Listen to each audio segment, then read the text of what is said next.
நாளும் திருப்தியாகுகிறதே. நன்றியாகவே, நன்றி, கொடாகுடி நன்றி சொல்லுவோம்.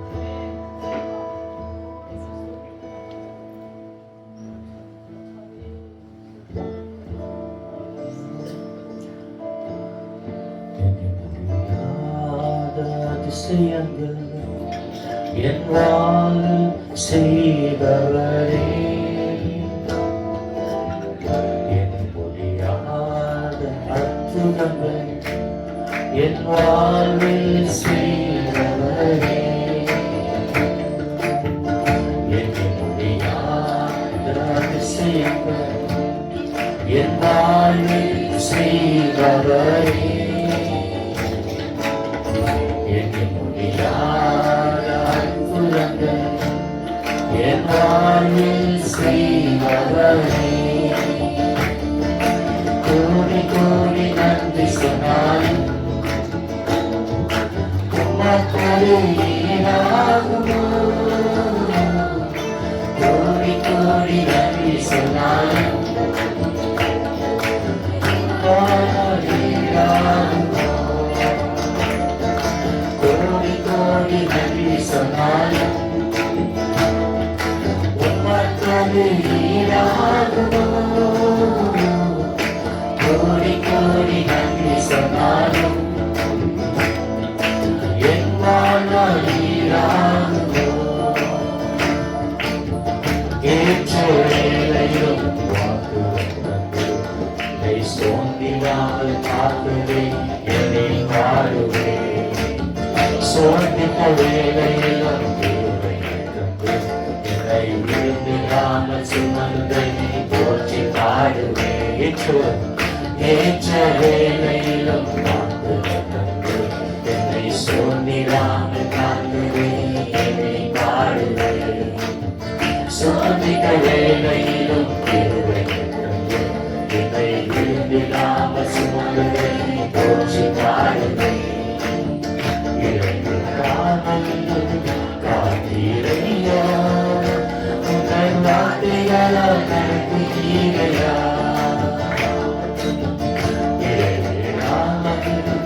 காத்தீரையா உங்கள் வார்த்தைகளால் நடத்துகிறீரையா.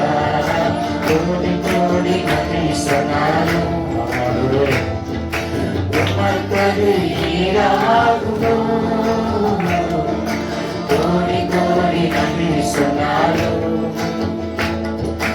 என் வாழ்நாள் ஈடாகுமோ? கோடி கோடி நன்றி, கோடி கோடி நன்றி சொன்னாலும் உமக்கு ஈடாகுமோ? கோடி கோடி நன்றி சொன்னாலும் என் வாழ்நாள் ஈடாகுமோ? தனிமையிலே நான் அழுத போதையா, ஒரு தாயை போல தேற்றியதை எண்ணி பாடுவே. தெளிவெல்லாம் நான் திறந்த போதையா, ஒரு தகப்பனை போல் தாங்கியதை போற்றி பாடுவே. தனிமையிலே நான் அழுத போதையா, ஒரு தாயை போல தேற்றியதை எண்ணி பாடுவே. தேவையெல்லாம் நான் கேட்க போதெல்லாம் ஒரு தகப்பனை போல் தாங்கியதை போற்றி பாடுவே. குறைகளெல்லாம் கிருபை தந்து என்னை விழிப்பாமல் நேசித்தீரையா. குறைகளெல்லாம் கிருபை தந்து என்னை விழிப்பாமல் நேசித்தீரையா. கோடி கோடி நன்றி சொன்னாலும் உமக்கு ஈடாகுமோ? கோடி கோடி நன்றி சொன்னாலும் என் வாழ்நாள் ஈடாகுமோ? கோடி கோடி நன்றி சொன்னாலும் உமக்கு ஈடாகுமோ? கோடி கோடி நன்றி சொன்னாலும் என் வாழ்நாள் ஈடாகுமோ? சிறுமையே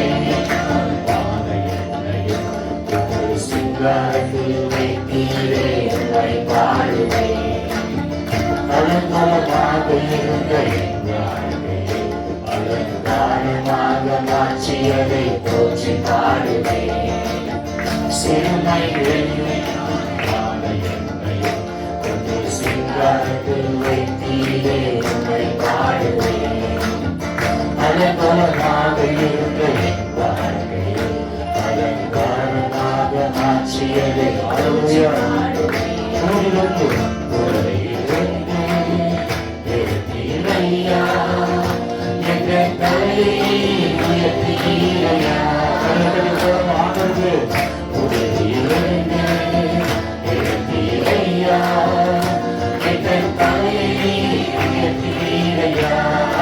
கோடி கோடி நன்றி சொன்னாலும் உமக்கது ஈடாகுமோ? கோடி கோடி நன்றி சொன்னாலும்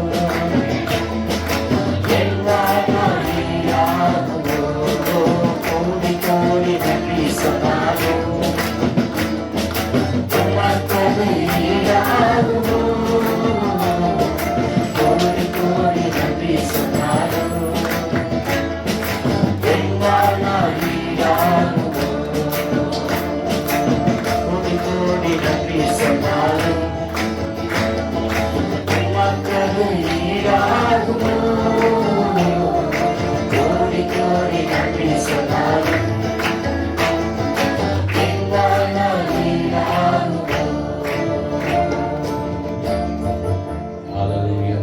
என்ன முடியாத அதிசயம் நம்முடைய வாழ்வில் செய்கிற தேவனாக எவ்வளோ அதிசயங்கள் அற்புதங்களை காத்து நம்ம வாழ்க்கையை செய்திருக்கிறோம். இவ்வளோ செய்த நம்ம சும்மா இருக்கக்கூடாது. தேவனுக்கு நன்றி செலுத்த வேண்டும். ஆளுநர் செல்கிறேன் கத்தரி சோதரிப்போமா ஆளுநர் கதிரை பசம் சோதனையாக இந்த அருமையான புதிய மாதத்திலும் தேவனை துதிக்க கத்து நம்ம அழைத்தது தேவனுக்காக நன்றி செலுத்துவோம். கத்து நல்லவராக இருக்கிறார். ஹல்லேலூயா. ஆமென்.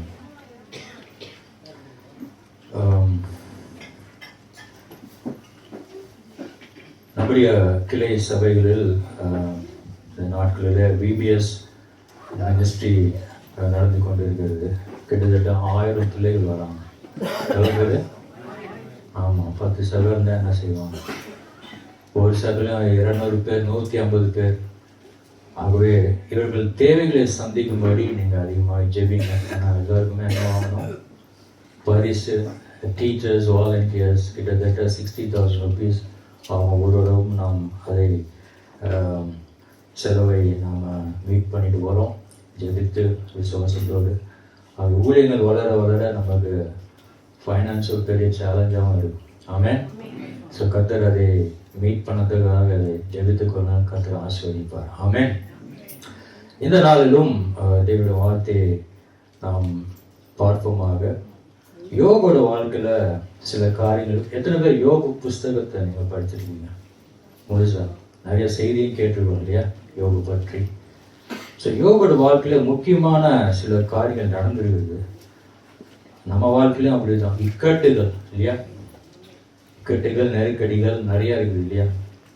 ஆக அப்படிப்பட்ட அந்த இக்கட்டுகள் தேவனை விட்டு விலகி செல்வதற்கு 6+1 இக்கட்டுகள். எவ்வளோ? யோபு வாழ்க்கையில் 6+1ன்னா 7 இல்லை. என்ன பாஸ் இது கூட தெரியாதான்னு கேட்காரு. 7 இக்கட்டுகள் யோபு வாழ்க்கையில் இருந்துச்சு. அவரோட அந்த 7 இக்கட்டுகளை தான் இன்றைக்கு தியானிக்க இருக்கிறோம். டாபிக் வந்து 6+1. ஒரு வசனத்தை படிப்போம். யோபுக்கு எழுதின புஸ்தகம் 5ஆம் அதிகாரம் 19ஆம் வசனம்.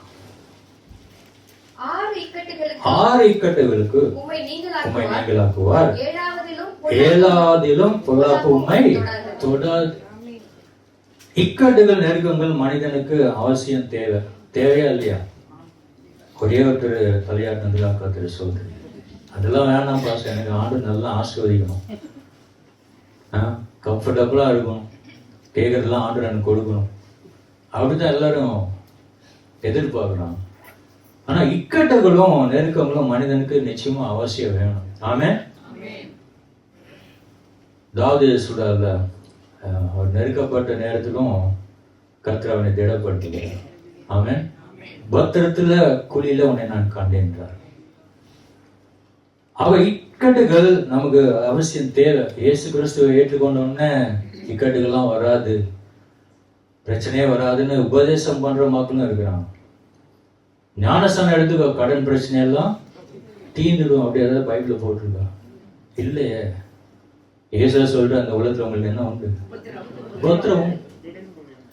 ஆகவே வேதம் என்ன சொல்லுதுன்னா, சோதனைகளை சகித்து உத்தமன் என்று பெயர் பெறுவாங்க பாக்கியவான். அல்லேலூயா. சோதனையை சகிக்கணும். நமக்கு சோதனை எதுக்கு ஆண்டு கொடுக்குறான்னா, நம்ம புடமிட தான் நம்ம பொண்ணாக மாற முடியும். அல்லேலூயா. நம்முடைய விசுவாசம் எப்பொழுதுமே சோதிக்கப்படும். Faith will be tested to the extreme. அதை நம்ம தப்பித்து போகவே முடியாது. எந்த அளவுக்கு நம்ம சோதிக்கப்படுறோமோ அந்த அளவுக்கு பொண்ணாக நம்ம மாற முடியும். ஆகவேதான் கர்த்தர் தான் நேசிக்கிற எந்த பிள்ளையும் சிச்சிக்கிறார். சிச்ச வேணுமா? சிச்சிக்க தான் நம்ம பொண்ணாக மாறணும். ஆமென்.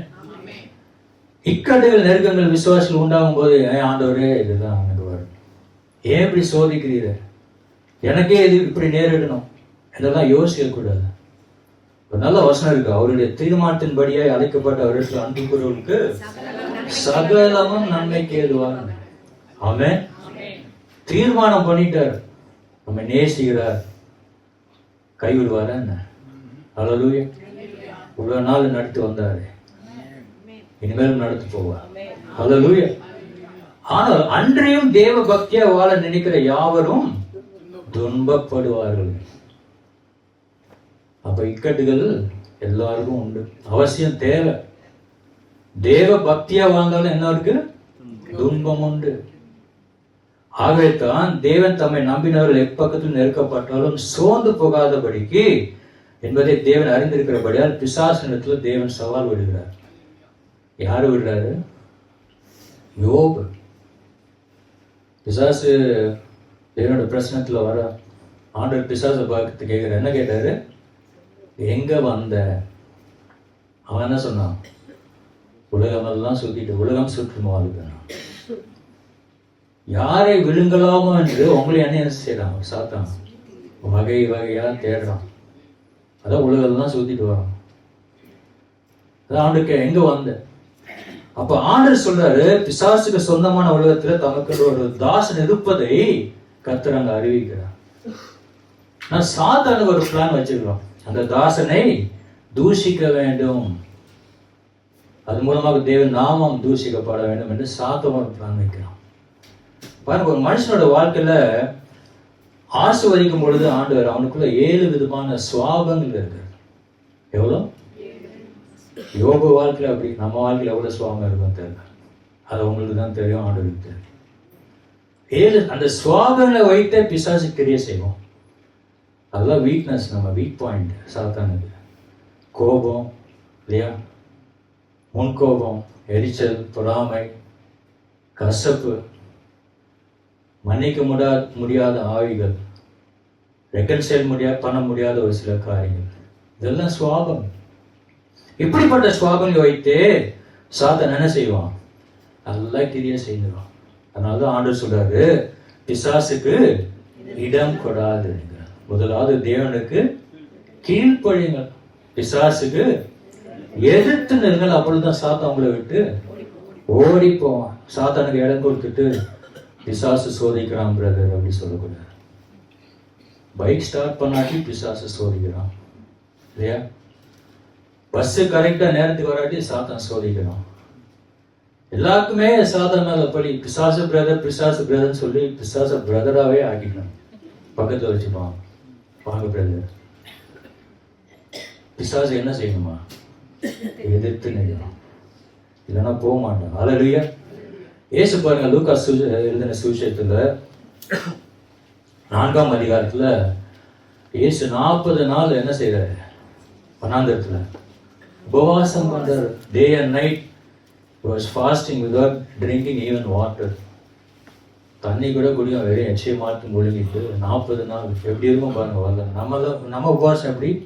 நல்ல டீ, பன்னு, ரொட்டி, கொஞ்சம் ஜாம் தடவி கொடு, பசிக்குது. இப்படி உபவாசம் பண்ணா 365 days உபவாசம் பண்ணுறோம். ஏசு அப்படி பண்ணல, தண்ணி கூட குடிக்கல. ஆமென். அப்ப எவ்வளவு அபிஷேகத்தினால் நிறைய அந்த டைம்ல தான் சாப்பிட்டு என்ன செய்யணும், சோதிக்கணும். ஆனா பாருங்க, நம்ம பிசாசை எதிர்க்க வேண்டும்னா அதற்கு ஆவியின் நிறைவு வேண்டும். ராமன் சொல்லுவாங்க, பரிசுத்த ஆவியின் நிறைவு இல்லைன்னா நம்ம சாத்தானை எதிர்கொள்ளவே முடியாது. ஹல்லேலூயா. அதுதான் பரிசுத்த ஆவியின் அபிஷேகம் வேணும். அதுதான் இன்னைக்கு நம்ம தான் சொல்றோமே சபையில, பெற்றுக்கொள்ள வா, கூட்டத்துக்கு வா, அங்கதான் கிடைக்குவானது. ஆமென். பிசாசை ஜெயித்த பின்பு ஆவின் வல்லமை கிடைக்கும். ஹல்லேலூயா. ஆகவே சுவாபங்களே விசுவாசி இக்கட்டுகளும் நெருக்கங்களையும் தருகிறது. சுவாபம் மாறாத விசுவாசி சரியான கிறிஸ்தவனாக இருக்க முடியாது, வெற்றி உள்ள கிறிஸ்தவனாகவும் வாழ முடியாது. ஆமென் சொல்லுவாங்க. சுவாபம் மாறணும். அது மாறாம சபையில அல்லேலூயா அல்லேலூயான்னு கத்துறதுல எந்த பிரயோஜனம் இல்லை. இங்க நம்ம ரொம்ப ஹோலி குடியா காமிக்கலாம். வீட்டுல எப்படி இருக்கிறோம்? இங்க அந்நிய பாஷை பேசிட்டு வீட்டுல வேற பாஷை பேசினா சுவாபம் மாறலையே. வெற்றியுள்ள கிறிஸ்தவ வாழ்க்கைக்கு சுவாபங்கள் கண்டிப்பாக மாற வேண்டும். யோபு பார்த்தீங்கன்னா நீதிமான். யோபுகள் புஸ்தகம் 1ஆம் அதிகாரத்துல அவன் நீதிமான், தேவனுக்கு பயந்தவன், உத்தமன், சன்மார்க்கு. தேவன் யோபை ஆசீர்வதித்திருந்தார். யோபுக்கு ஆசீர்வாதங்களே இக்கட்டும் நெருக்கங்களை கொண்டு வந்துச்சு. ஆமென். அப்படிப்பட்ட ஆசீர்வாதத்தினால் நிறைந்த ஒரு தேவ மனுஷன். அதே ஆசீர்வாதம் அவருக்கு என்ன கொடுத்துருச்சு? இக்கட்டும் நெருக்கடிக்கும். காரணம், இவைகளை ஜெயிப்பதற்கு அந்த காலத்துல பரிசுத்த ஆவியின் நிறைவு கிடையாது. அவர் எப்படி ஜெயித்தார்? ஒரு வசனத்தை படிப்போம். யோபுக்கள் புஸ்தகத்தை நாம் வைத்துக் கொள்வோம்.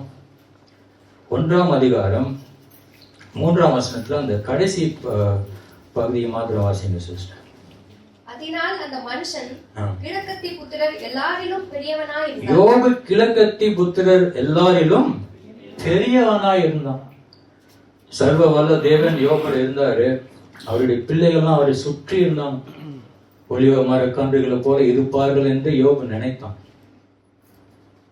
யோபோட பாதங்கள் நெய்யினால் கழுவப்படுச்சு என்று நம்ம வேதத்துல பார்க்கிறோம்.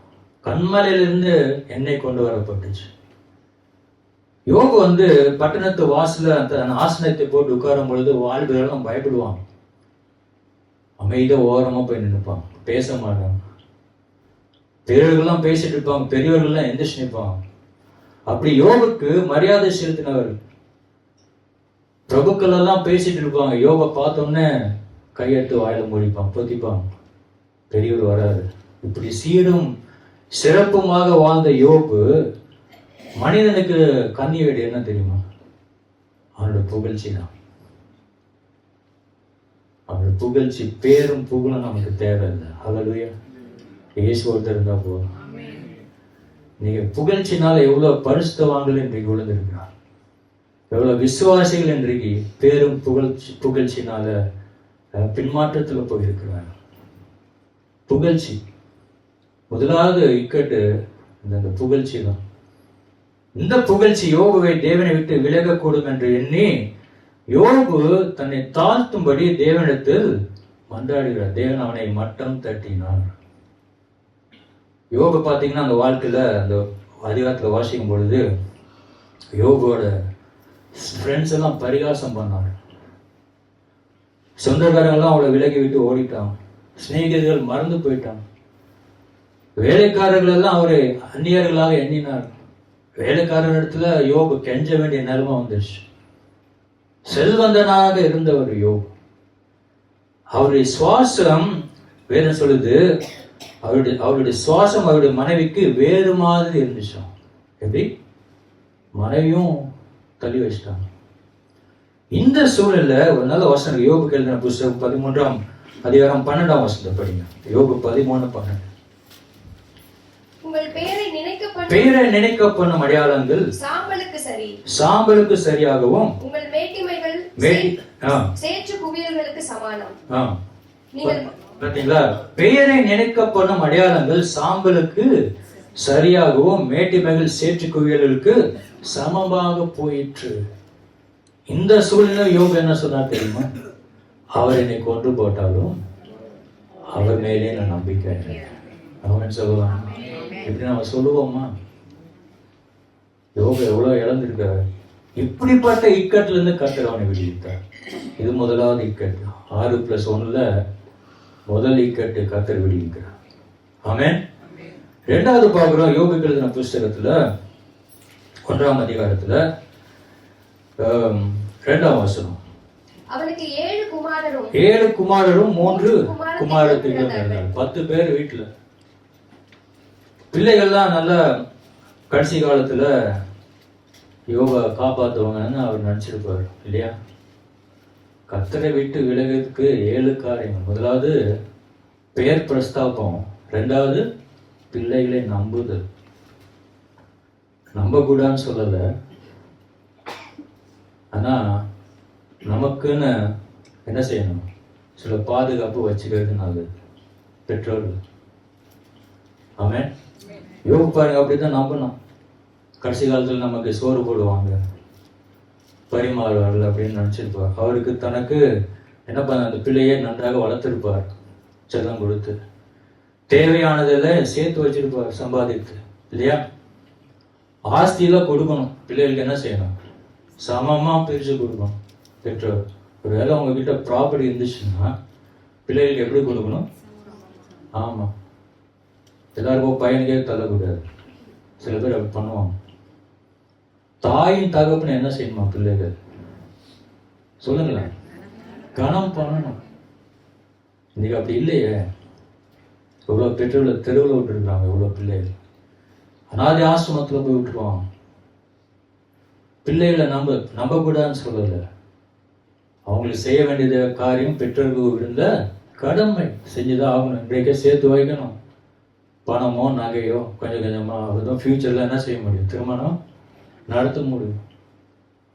இதெல்லாம் ரொம்ப கஷ்டம்தான். ஆனா பிள்ளைகளை முழுவதுமாக நம்பது சரி கிடையாது. சில பிள்ளைகள் இருக்காங்க, கடைசி வரைக்கும் பெற்றோரை பாதுகாத்து கரை சேர்ப்பாங்க. அப்படிப்பட்ட தேவக்கு பயந்த பிள்ளைகள் தான் செய்வோம். இன்னைக்கு சொத்துக்குன்னு அப்பா அம்மையை கொள்ற பிள்ளைகள்லாம் இருக்கிறாங்களே இல்லையா? இப்படி நடக்குது உலகத்துல. யோபு பாருங்க, ஒரு நல்ல வசனம் சங்கீதத்தார் சொல்ல, மனுஷர்கள் தங்கள் புத்திர பாக்கியத்தினால் திருப்தி அடைந்து தாங்கள் அனுபவித்ததே போக மீதியானவரை தங்கள் பிள்ளைகளுக்கு சேர்த்து வைக்கிறார்கள். பிள்ளைகள் மீது அன்பு அதிகமாகும் பொழுது தேவ அன்பு மறந்து விடும். பிள்ளைன்னா சில்லன் பின்னாடி போற பெற்றோர்கள் இருக்கிறாங்க. தேவ அன்பு போயிடும். பிள்ளைகள் மேல அதிக பாசம் வந்துடும். அது மாத்திரமில்ல, தேவனை பற்றும் விசுவாசமும் குறைந்து போயிடும்.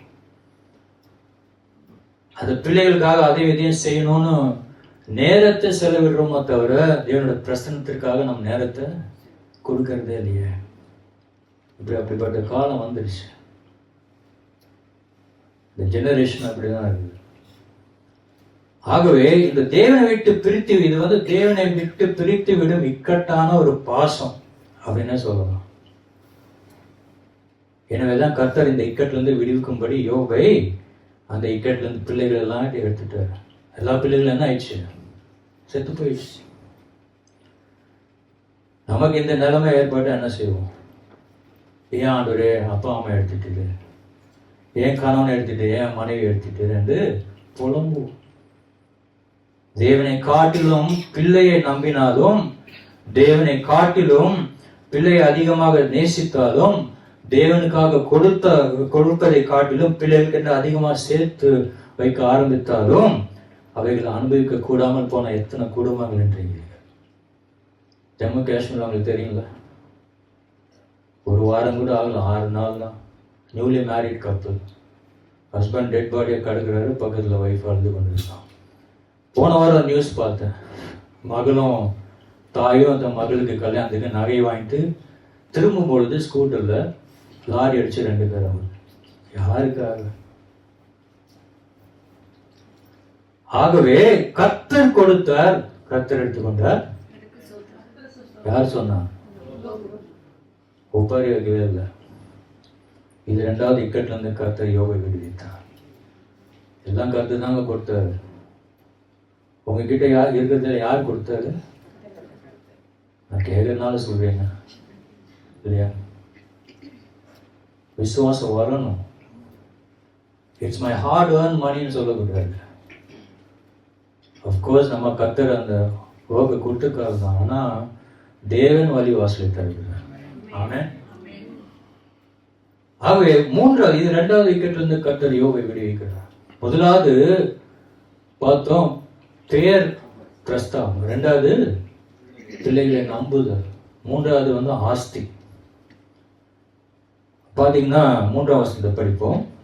அவனுக்கு 7000 ஆடுகளும் 3000 ஒட்டகங்களும் 500 ஏர் மாடுகளும் 500 கழுதைகளுமாகிய மிருக ஜீவன்கள் இருந்ததும் அன்றி திரளான பணிவிடைக்காரரும் இருந்தார்கள். பாருங்க, யோபுக்கு எல்லா ஜீவராசிகள் வேலைக்காரர்கள் கூட இருந்தாங்க. ஆஸ்தி பெருகும் போது மனம் எதுல போயிடும்? இந்த ஆஸ்தி மேல போயிடும். Where your treasure is, there your heart will also be. பொக்கிஷம் எங்க இருக்கோ அங்கே உங்கள் இருதயம் இருக்கும். இப்போ ஆஸ்தி பெருக பெருக மனம் அங்க போயிடும். போல் சிலர் போதும் என்கிற மனதுடைய கூடிய தெய்வ பக்தி. தேவை நமக்கு பணம் வேணும். பணம் வேணுமா? விசுவாசம் வேணுமா? புசுன்றீங்க ஒண்ணு காது கேட்க. விசுவாசம் பணமும் வேணும் தான் இல்லையா? ரெண்டும் வேணும். ஹல்லேலூயா. ஆனா என்ன இருக்கக்கூடாது? ஆசை இருக்கக்கூடாது. ஆசை இருந்தா எல்லா தீமைக்கும் வேறா போயிடும். ஆகவே அதான் பவுல் சொல்றாரு, எப்படி ஆசையை பெருக்கலாம், எப்படி வசதிகளை கூட்டலாம் என்ற எண்ணமும் மேலோங்கி வந்துட்டே இருக்கும். அந்த ஆசை இருந்துச்சுன்னா பணமும் செல்வமும் ஒருவனுக்கு திருப்தி கொடுக்கிறதே கிடையாது. மாறாக ஆசை உண்டாக்கி தேவனை விட்டு பிரிந்து வேணும். யோபோட வாழ்க்கையில பாத்தீங்கன்னா ஆஸ்தி எல்லாம் இருந்துச்சு. 100 கணக்குல 1000 கணக்குல ஏர் மாடும் கழுதை எல்லாமே இருந்துச்சு. வேலைக்காரர்கள் எக்கச்சோக்கம். ஆனா அவனுக்குள்ள ஒரு பயம் வந்துச்சு. இவ்வளவு பேர் வேலையாட்களை வச்சு செய்யும்போது நம்ம வீட்டுல இருந்து எதாவது தேடிட்டு போயிட்டா என்ன பண்றது இல்லையா? அவனுக்குள்ள ஒரு பயம். நம்ம ஏதாவது கள்ளத்துக்கு போட்டு எல்லாத்தையும் வாடிட்டு போயிட்டாங்க என்ன பண்றது, இப்படி எல்லாம் ஒரு பயம் இருக்கு. ஆகவே தனக்கு வஞ்சகம் செய்து விடுவார்கள் போல அவன் நினைத்து கொண்டான். இதனால என்னாச்சு? அதிகாரி வெறி வந்துருச்சு அவனுக்கு. இந்த இப்படிப்பட்ட இக்கட்டிலிருந்து இருந்து யோபை விடுவிக்கும்படியாக அவருடைய மிருக ஜீவனும் வேலைக்காரர்களும் கர்த்தர் எடுத்துக்கொண்டார். எல்லாம் சேர்ந்து போச்சு. இந்த சூழலும் யோபு என்ன சொன்னார் தெரியுமா? நான் நிர்வாணியாய் வந்தேன், நிர்வாணியாய் என்னத்தை கொண்டு வந்தோம், என்னத்தை கொண்டு போகும். உலகத்தில் இருக்க வரைக்கும் நமக்கு தேவை நிச்சயமா உண்டு. வீடு வேணும், கார் வேணும், எல்லாமே வேணும் தான். ஆனா என்னத்தை கொண்டு போவோம்? இப்படிப்பட்ட சூழல் நமக்கு நடந்த நம்ம சொல்லுவோமா? நான் நிர்வாணியா வந்தேன், நிர்வாணியாய் போவேன். உலக பிரகாரமான ஆடம்பர்கள் வாழ்க்கை ஆன்மீகத்திற்கு சமாதானம் கொடுக்கிறதே கிடையாது. ஆமென். ஆண்டவரை விட்டு இந்த உலகத்தோடு இசைந்து வாழ்வதற்கு தான் மனிதன் எப்பவுமே விரும்புகிறோம். உலகத்திற்கு ஒத்த வேஷம் தெரியாதுன்னு ஆண்டவர் சொல்றாரு. மனதை புதிதாக்கி கொள்ள. உலகத்தோடு ஒத்து ஓடுற மக்கள் நிறைய இருக்கு. காம்ப்ரமைஸ் பண்ற ஜனங்கள் இருக்காங்க, கிறிஸ்டியன்ஸும் இருக்காங்க. ஆனா இயேசு தாம் உண்டாக்கின உலகத்தை கொள்ளையாடின பொருளாக எண்ணாமல் அடிமை ரூபம் எடுத்து மனுஷ சாயலாகி தம்மை தாமே தாழ்த்தி ஒரு சன்னியாசியை போல வாழ்ந்து வந்தார். ஹல்லேலூயா. அப்படிப்பட்ட வாழ்க்கை வாழணும்னு சீஷர்களும் எதிர்பார்த்தார். நம்ம வாழ்க்கையும் எதிர்பார்க்கிறார். நாம் எப்படி வாழ்றோம்? We should examine ourselves. 4வது பாருங்க, யோபுக்கு ஒவ்வொரு நாளும் 4ஆம் வசனம், அவன் குமாரர் அவன் தன் நாளிலே தன் வீட்டுல விருந்து. சாப்பாடுக்கு பிரச்சனையே இல்லை. வெள்ள அடிச்சா சோறு வரும். விதவிதமா பசி பற்றி அவனுக்கு கவலையே கிடையாது.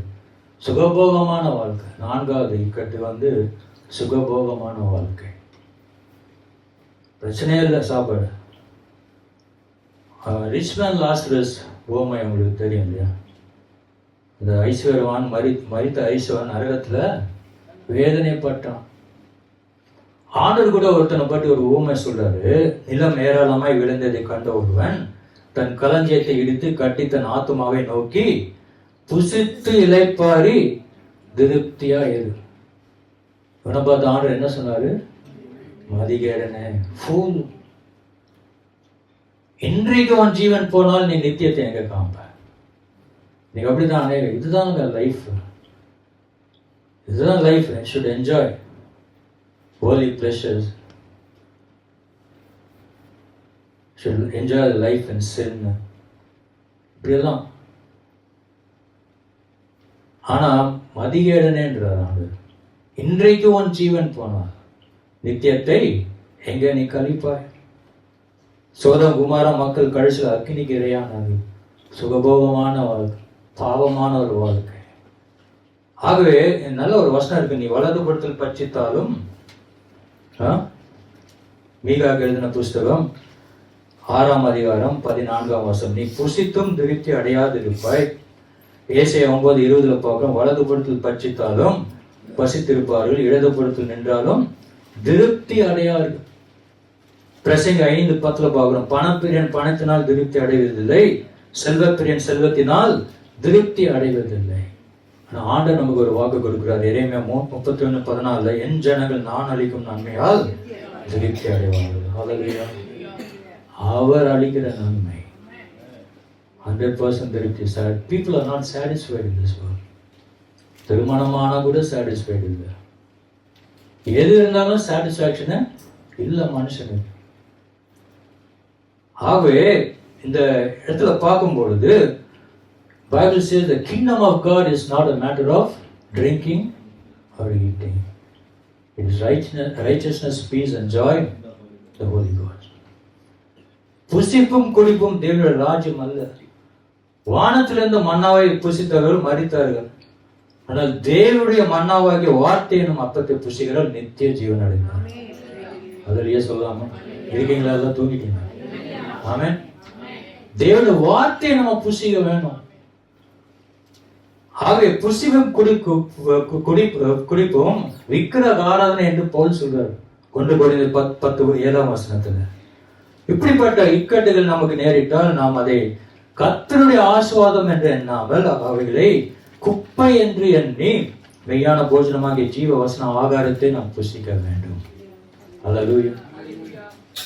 இப்படிப்பட்ட இக்கட்டு நேரத்துல தான் யோபு என்ன திரும்ப சொன்னாரு? யோபுக்கள் புஸ்தகம் 23ஆம் அதிகாரம் 12ஆம் வசனம், அவருடைய வாயின் வார்த்தைகளை எனக்கு வேண்டிய ஆகாரத்தை பார்க்கலாம் அதிகமாய் காத்து கொண்டேன். அல்லேலூயா. அதுதான் அவருக்கு பெரிய போஜனம். I consider the word of God more than the food I eat. 5வது இக்கட்டு பார்க்கிறோம். யோபு பலிகளை செலுத்துகிறவனா இருந்தான் இல்லையா? பக்தி இருந்துச்சு. யோபு ஒரு சன்மார்க்கன், பக்தியில ரொம்ப பக்தி, பலி செலுத்துற மனுஷனா இருந்தாரு. அந்த பக்தியில திருப்தி இருந்துச்சு. ஆனா தேவன் நம்ம கிட்ட சில காரியங்கள் எதிர்பார்க்கிறார். அதுக்கு நம்ம ஒப்பு கொடுக்கிறோம். ஒப்பு கொடுக்காம நம்ம சகல வந்துட்டு இது அதுன்னு நம்ம செஞ்சா தேவன் கணக்கு கேட்பார். ஆமென். அவர் எதிர்பார்க்கிற காரியம். எனவேதான் கர்த்தர் யோபின் பக்தி எப்படிப்பட்டது என்பதை அவர்களோட 3 நண்பர்கள் மூலமாக பேசினார். பேசுற மாதிரி இந்த நண்பர்கள் அவர் மட்டும்தான் தெரிந்தார். வசந்த் நீங்க படிச்சுன்னா இன்ட்ரெஸ்டிங். யோபுக்கு எழுதின புஸ்தகம் 22ஆம் அதிகாரத்துல 23-27, தேமான ஆகிய எலிபாஸ் யோபை பார்த்து, இப்பொழுது கூப்பிடும், உமக்கு உத்தரவு கொடுப்பார், உண்டோ பார்ப்போம். இதோ தேவன் தண்டிக்கிற மனுஷன் பாக்கியவான் ஆகவே சர்வ வல்லவருடைய சிச்சையை அற்பமா எண்ணாதிரும் என்று யோபு கிட்ட சொல்றார். இன்னொரு நண்பர் வர்றாரு, பில்தாத். யோபுக்கு எழுதின புஸ்தகம் 8ஆம் அதிகாரம் 4-6 படிங்க. யோபு 8:4-6. உம்முடைய பிள்ளைகள் அவருக்கு விரோதமாய் பாவம் செய்திருந்தாலும், அவர்களுடைய பாதகத்தின் ஆக்கினைக்கு அவர்களை அவர் ஒப்பு கொடுத்திருந்தாலும், நீர் தேவனை ஏற்கனவே தேடி சர்வ வல்லவரை நோக்கி விண்ணப்பம் செய்து சுத்தமும் செம்மையுமாய் இருந்ததே ஆனால் என்று யோபு கிட்ட பேசினார். இன்னொரு கடைசியா 3வது நண்பர் சோப்பார். யோபுகள் எழுதின புஸ்தகம் 11ஆம் அதிகாரம் 4-6 வசனம்.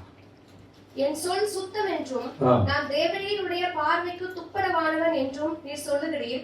ஆனாலும் தேவன் பேசி உமக்கு விரோதமாய் தம்முடைய உதடுகளை திறந்து உமக்கு ஞானத்தின் ரகசியங்களை வெளிப்படுத்தினால் நலமாயிருக்கும். 13-14 வசனம். நீர் உம்முடைய இருதயத்தை ஆயத்தப்படுத்தி உம்முடைய கைகளை அவருக்கு நேராக விட்டால் நலமாயிருக்கும். உம்முடைய கையிலே அக்கிரமம் இருந்தால் அதை தூரத்தில் அகற்றிவிட்டு அநியாயம் உம்முடைய கூடாரங்களில் வாசமாய் இருக்க ஒட்டாதிரும். யோபனுடைய பக்தியை இந்த 3 பேரும் எவ்வாறு மட்டம் தட்டினார்கள் என்று இந்த முக்கியமான வசனங்களை நம்ம பார்க்கணும். என்கரேஜ் பண்ற மாதிரி என்ன செஞ்சுட்டாங்க? இன்டைரக்டா மட்டும் தட்டிட்டாங்க. ஆகவே நம்முடைய பக்தியை நம்மளே மிஞ்சி கொள்ளக்கூடாது இல்லையா? Spiritual fried is a very dangerous thing in life. ஆவிக்குரிய பெருமை ரொம்ப டேஞ்சரஸான ஒரு காரியம். எல்லாத்துலேயுமே பேலன்ஸ்டாக இருக்கணும். பேலன்ஸ் டயட் தெரியுமா? சாப்பிட்றீங்களா? பேலன்ஸ் டயட்டு இஷ்டத்துக்கு சாப்பிட்டீங்கன்னா அப்படி தான் ஸ்பிரிச்சுவல் ப்ரைடு வந்துடும். அது மாதிரி தான் அது. எல்லாத்துலேயுமே என்ன செய்யணும்? பேலன்ஸ்டாக இருக்கணும். ஆமென். நம்முடைய பக்தியை நம்மளே கொள்ளக்கூடாது. பிறர் வாயினால் பாராட்டும்படி நம்ம சாட்சி பெறுவது தான் நல்லது. ஹல்லேலூயா. இந்த சாட்சி நம்ம பாதுகாத்துக் கொள்ளணும். பரிசுத்தமாய் ஜீவிக்கும் போது தான் அப்படிப்பட்ட சாட்சி வரும். பக்தி யோபு என்ன செய்யுமா? கடந்த கடைசியில சொன்னார். யோபுகள் இந்த புஸ்தகம் 40ஆம் அதிகாரம் 4ஆம் வசனத்தை படிங்க. இதோ நான் நீசன், நான் உமக்கு என்ன மறு உத்தரவு சொல்வேன்? என் கையினால் என் வாயை பொத்திக் கொள்கிறேன். நான் எனக்கு தெரியாததையும் என் புத்தி கெட்டாததையும் நான் அறியாதையும் அலப்பினேன் என்று அறிக்கையிட்டதுனால தேவன் அவனுக்கு 2 மடங்கு ஆசீர்வாதத்தை கொடுத்தார். ஹல்லேலூயா. அறிக்கை செய்தான். நான் நீசன், நான் உங்களுக்கு என்ன மறு உத்தரவு சொல்வேன்? ஆகவே நம்மை நாமே நீதிமான்கள், பக்திமான்கள், பரிசுத்தவான்கள் என்று நினைத்துக் கொள்வது ஒரு இக்கட்டு தான். இந்த இக்கட்டிலிருந்து கர்த்தர் யோபை விடுவிக்கிறார். 6வது இக்கட்டு என்னன்னு பார்த்தீங்கன்னா, அவனுக்கு உடல் பலன் இருந்துச்சு, சரீர பலன். யோபுக்கு நல்ல சரீரம் இருந்துச்சு. ஆனாலும் யோபுக்கு சரீரத்தில் என்ன வந்துடுச்சு?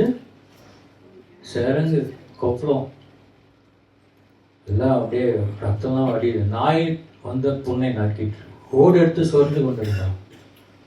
இதுலும் யோபு சொன்ன ஒரு காரியம் என்ன தெரியுமா? தேவன் கையினால் நன்மை பெற்று நாம் தீமையை பெற வேண்டாம். இதுதான் நம்ம சொல்ல முடியுமா? இதுலயும் கூட பாருங்க, யோபு ஒரு பாவமும் செய்யவே இல்லை, தேவனை தூஷிக்கல. ஆகவே யோபுக்கு புகழும் பெயரும் என்ன போனாலும், பிள்ளைகள் போனாலும், ஆஸ்திகள் போனாலும், பக்தி போனாலும், நல்ல சுகபோகமான வாழ்க்கை போனாலும் சரீரத்துல பலன் இருந்துச்சு. சரீர பலன் இருப்பது பொல்லாப்புக்கு ஏதுவாகும் இல்லையா? மாம்சமும் ஆவி ஒன்று கொண்டு என்ன செய்யணும்? மாம்சம் இருக்கிற வரைக்கும் உங்களுக்கு சோதனை இருக்கும். ஆமென். மாம்சம் இருக்கிற என்ன இருக்கும்? சோதனை இருக்கும், கஷ்டங்கள் வரும். மாம்ச பலன் தேவனுக்கு விரோதமாக பாவம் செய்ய தூண்டும். நான் அல்ல அவரே என்று சொல்ல வைக்காது. நான் என்கிற அந்த அகம்பாவம் வந்துடும். மாம்ச பலனாது கிறிஸ்து கிரியை செய்வதற்கு இடம் கொடுக்காது. நல்ல வசனம் நமக்கு தெரியும். கலாத்தியர் 5ஆம் அதிகாரத்துல நம்ம பார்க்கிறோம். மாம்சத்தில் நிறைய மாம்சத்தின் கிரியைகள் என்ன என்று பார்க்கிறோம். கலாத்தியர் 5ஆம் அதிகாரம் 19ஆம் வசனம். மாம்சத்தின் கிரியைகள் வெளியரங்கமாய் இருக்கின்றன. அவையாவன விபச்சாரம், வேசித்தனம், அசுத்தம், காம விகாரம், விக்கிரக ஆராதனை, பில்லி சூனியம், பகைகள், விரோதங்கள், வைராக்கியங்கள், கோபங்கள், சண்டைகள், பிரிவினைகள், மார்க்க பேதங்கள், பொறாமைகள், கொலைகள், வெறிகள், களியாட்டுகள் முதலானவைகளே. இப்படிப்பட்டவைகளை செய்கிறவன் தேவனுடைய ராஜ்யத்தை சுதந்திரிப்பதில்லை என்று முன்னே சொல்றது போல இப்பொழுதும் அவங்களுக்கு சொல்லுகிறேன். மாறைந்து பார்க்கணும். இந்த 17 காரியத்துல ஏதாவது ஒண்ணு இருக்கா? கண்டிப்பா என்ன இருக்கும்? நம்ம சொல்லலாம் விபச்சாரம், பில்லி சூன்யம், விக்கிரகாராதனை, கோபம், சண்டை, வாக்குவாதம், பொறாமை. ஆகவேதான் அங்க மேல பார்க்கும் பொழுது பின்னும் நான் சொல்லுகிறது என்னவென்றால் ஆவிக்கேற்றபடி நடந்து கொள்ளுங்கள், அப்பொழுது மாம்ச இச்சை நிறைவேறாது. மாம்சம் சொல்லு இதை செய் அதை செய், ஆவி என்ன சொல்லும்? செய்யாதன்னு சொல்லிட்டு வரும். மாம்சத்துக்கு இடம் கொடுத்தோம்னா பிசாசுக்கு இடம் கொடுத்த மாதிரி தான். ஆகவேதான் கிறிஸ்துவனுடையவர்கள் 24ஆம் வசனத்துல தங்கள் மாம்சத்தையும் அதன் ஆசை இச்சைகளும் எங்க அறிஞ்சிருக்காங்க? அறிஞ்சிருக்கிறோமா? வசனம் படிக்கிறதுல நல்லா இருக்கு. வாட்ஸ்அப் அம்சம் அவனை Thums up, amen, praise the Lord. அந்த மாதிரி இருக்கிறோம். முதல்ல கிறிஸ்துவனுடையவர்கள் தங்கள் மாம்சத்தையும் அதன் ஆசை சிலுவையில் அறைந்திருக்க வேண்டும் முழுமையாக. ஏசு அறைஞ்சாரு நமக்காக. ஹல்லேலூயா. ஆகவே நாம் ஆவியினால் பிழைத்திருந்தால் ஆவிக்கேற்றபடி நடக்கவும் வீண் புகழ்ச்சியும் விரும்பாமலும் ஒருவர் கோபம் ஊட்டக்கூடாது. You see, a woman has two missions in her life. இது சொன்னா லேடிஸ் எல்லாம் கோவப்படக்கூடாது, சரியா? One is to calm a man down when he is angry. Second வந்து to make him angry when he is calm. சரியா? Two missions. என்னெல்லாம் நல்லா சிரிக்கிறாங்க. ஆமா பாஸ், நீங்க சொன்னது கரெக்ட். உண்மையெல்லாம் கொஞ்சம் அப்படியே நம்மளை முறைச்சு பார்க்குறாங்க. But take it easy. இதுதான் ஏன் சொல்றேன்னா, வசனம் பாருங்க, வீண் புகழ்ச்சியை விரும்பாமலும் ஒருவரை ஒருவர் கோபம் ஊட்டக்கூடாது. சும்மா ஆளுங்க போய் சீண்டிட்டு இருந்தா அப்படி பண்ணக்கூடாது. ஒருவர் மேல் ஒருவர் பொறாமை கொள்ளவும் இருக்காம இருங்க. ஆக இப்படிப்பட்ட காரியம் மாம்சம் பாருங்க ரொம்ப பொல்லாது. அதனால்தான் கர்த்தர் 6வது இக்கட்டிலிருந்து தேவன் யோபை வீடு வைத்தார். கடைசியாக நம்ம பார்க்கிறோம், யோபுக்கு நேர்ந்த அந்த இக்கட்டு என்னன்னு பார்க்கும் பொழுது ஆண்டவர் இயேசு சொல்லியிருக்கிறார், ஒருவனுக்கு அவன் வீட்டார என்னவா இருக்கிறான். ஆமா, இயேசு யோபு வாழ்க்கையில் அது நிச்சயமா உண்மைதான். பாருங்க, ஒரே மாம்சமும் ஒரே எலும்பா இருக்க வேண்டிய மனைவி தேவனுக்கு பயந்த தன் கணவனாகிய யோபை உத்தமத்தை பாராட்டாமல் யோபு என்ன பரியாசம் செய்து அவரை எதிர்த்து, உன் தேவனாய் கர்த்தரை நீ தூஷித்து நீயும் ஜீவனை விடு, சபிஷ்டம் கணவனை போய் செத்து போ அப்படின்ட்டு. எந்த கணவனும் தன் மனைவி இடத்துல ஆறுதலும் சந்தோஷமும் பெற விரும்புவான். அப்படிதானே இருக்கீங்களா? எந்த கணவனும் என்ன செய்வாங்க? மனைவி இடத்துல ஆறுதல் சந்தோஷம் பெற விரும்புவாங்க. ஆனா அப்படிப்பட்ட மனைவியை பெற்றவனுக்கே அவன் தெய்வமாகவும் மாறிடுவான், இல்லையா? கடவுள் ஆகக்கூடாதுன்னு தான் ஆண்டவர் பார்க்குது. கல்லானாலும் கணவன் ஃபுல்லானாலும் நீங்க கல்ல மாதிரி இருந்தாலும் சரி, ஃபுல் அடிச்சிட்டாலும் சரி, நீதான் என் கணவன். இப்படி பழமொழி சொல்லியே கெட்டு போனான். கணவனே கண் கண்ட. ஆமா, எல்லாம் எடுத்து பாருங்க, தமிழ்நாட்டில் தான் எல்லாம் அதிகம்.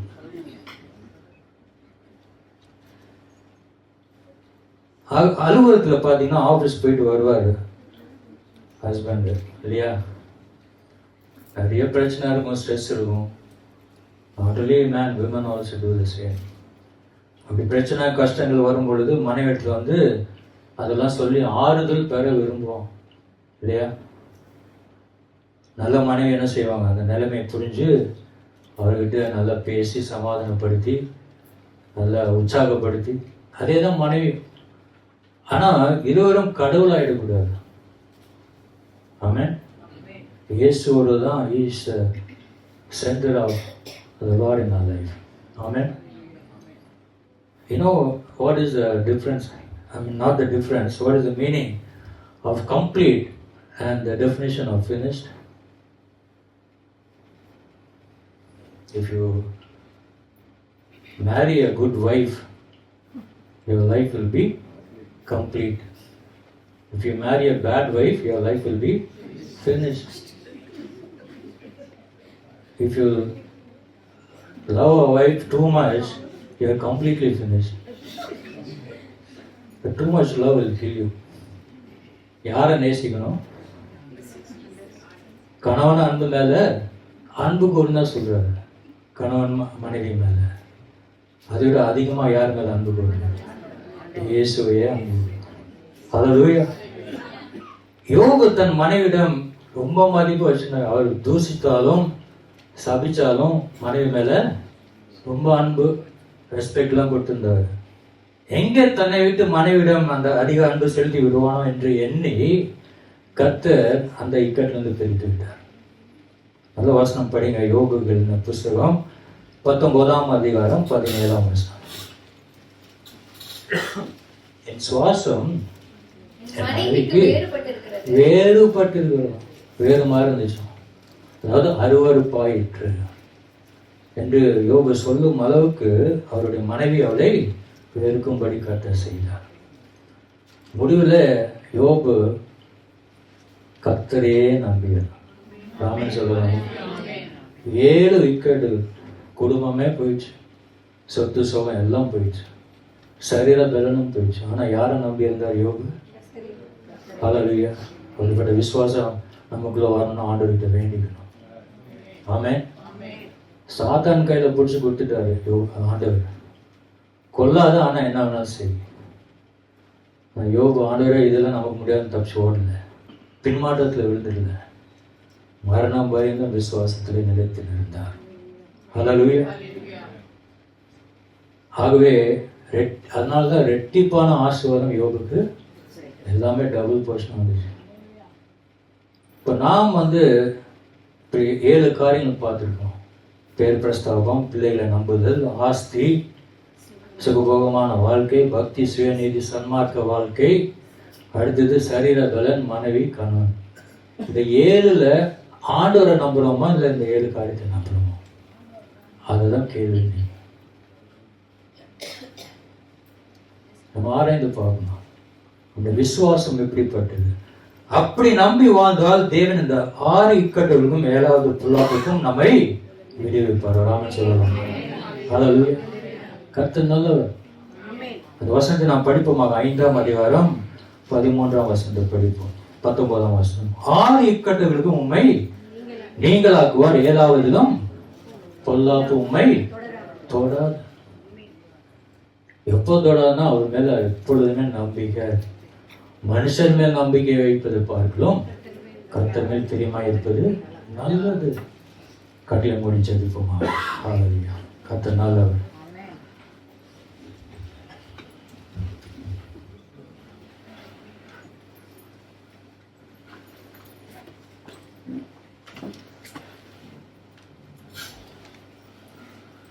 யோபை போல ஆண்டவரே எங்களை மாற்றும் என்று சொல்லி எல்லாரும் மேலும் என்னுடைய தேவனுடைய சமூகத்தில் கர்த்தரை ஒன்று பார்ப்போம். அவரை கை தூக்கிடுகிறது, ஒருபோதும் கைவிடாதது. கை தூக்கி எடுத்தீரே, வானம் மட்டும் சூரியரே, கை தூக்கி எடுத்தீரே, வானம் மட்டும் சூரியரே, தூக்கி எடுத்தீரே, தூக்கி எடுத்தீரே,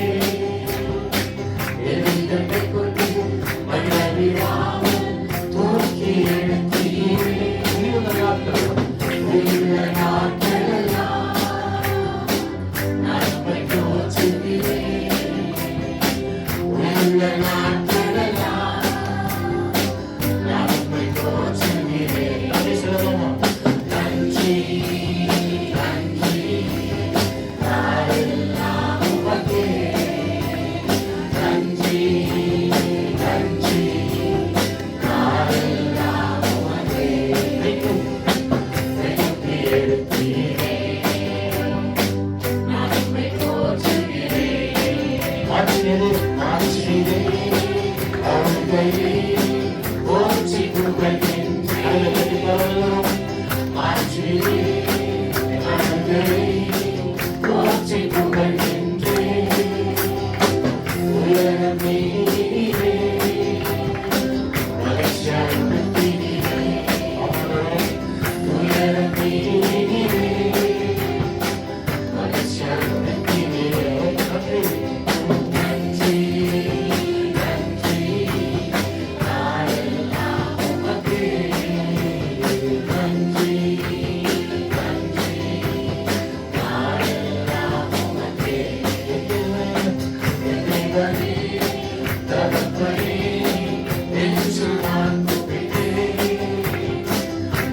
தேவனே தகப்பனே என்று நான் துதித்தேன்.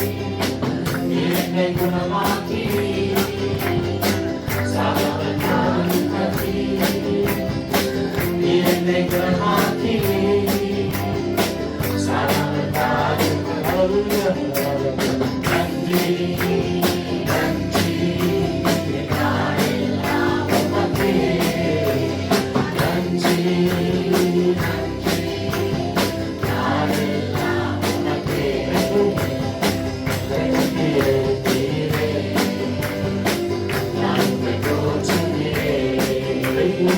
நன்றியே தீரே நான் உம்மை போற்றுகிறேன். கர்த்தருடைய கரங்களை நாம தோற்றுவோமாக வார்த்தை பதில் படிப்பதற்காக நன்றி சொல்கிறோம். ஹalleluya. நாம் எல்லாரும் உட்காருவோம்.